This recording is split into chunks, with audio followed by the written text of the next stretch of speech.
I think the incident this afternoon uh, can also be used to appeal to the Supreme Court that it's now high time for them to dispose or act on the petition, on the inquiry, whether or not the former president was, or the abduction of the former president violated Philippine laws. And if they can act precisely on the basis of what happened today, we will be guided in future incidents that may happen. Sana wala naman. Pero sana if they can decide as soon as possible, Mr. President, considering what happened today, they should include in that disposition a guideline sa mga ganitong pagkakataon. Your comments are in order and noted. And Mr. President, to add, because we have an existing law, I'm citing Republic Act 9851, which is about transnational crimes, international crimes, crimes against humanity. Ang sinasabi po ron, Mr. President, is very clear, specifically under Articles 17 and 18. Na kung saan sinasabi, sa ganitong mga kaso, ang talagang merong jurisdiction, primary jurisdiction, ay yung ating local courts, Mr. President. Paano ngayong mangyayari na mas kakatigan pa ng mga taong gustong humuli kay Senator Bato yung sinasabi na warrant of arrest? Alin ba yung pakikinggan nila? Alin ba yung una nilang tutuparin?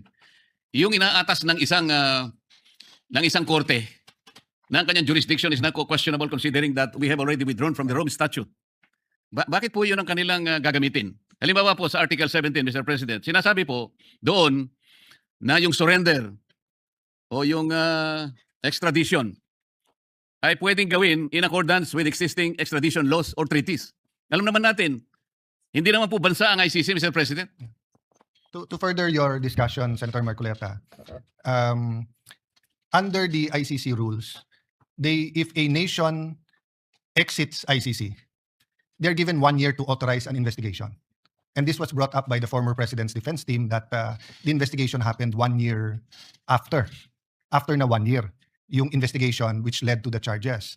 But yet, in the appeals court ng ICC, they upheld the charges. So what is the net effect nito for the public to know and for members of our PNP and AFP to know? That means that under the Duterte ruling, whether it's the Marawi siege, whether it is the battle, the 30, 40, 50-year fight with the Communist Party, CPP, and PA, the ICC now can suddenly come out with warrants for any cabinet member or any elected official or any general or colonel or sergeant of our military and police under the doctrine that they did under Duterte. So if you do not have to pass Philippine courts, then we will have dozen, 2 dozen, 4 dozens, 100 former Senator Trillanes going to different places and just picking up anyone and saying that they have to be brought to The Hague. So that would be ridiculous. So that is precisely why we passed House Senate Resolution 44, that each Filipino, regardless of political color, regardless of background, will have to have their day in court. Having said that, we will, in fact, deal with that during the hearings of the Committee on Rules and the Committee on Public Order. What is important right now is that we assure the Philippine Republic that the Senate is functioning and there is no threat from stopping us by any legal machination or manipulation. Having said that, Senator Marcoleta, with your indulgence, just while we were passing the motion to hold in contempt the NBI agents, retired Major General Rene C. Samonte, our Sergeant of Arms, gave me this. May 11, 2026, for Senate President Alan Peter S. Cayetano, sir, as directed herewith is the sequence of events as to the reported assault on Senator Ronald De La Rosa. Earlier this morning, 0700 hours, NCR Chief Attorney Dong Gallo paid a call to the undersigned to coordinate an arrest order. As per agreement, the supposedly arrest should be effected when the warrant of arrest is presented as per guidance of former Senate President Vicente C. Soto.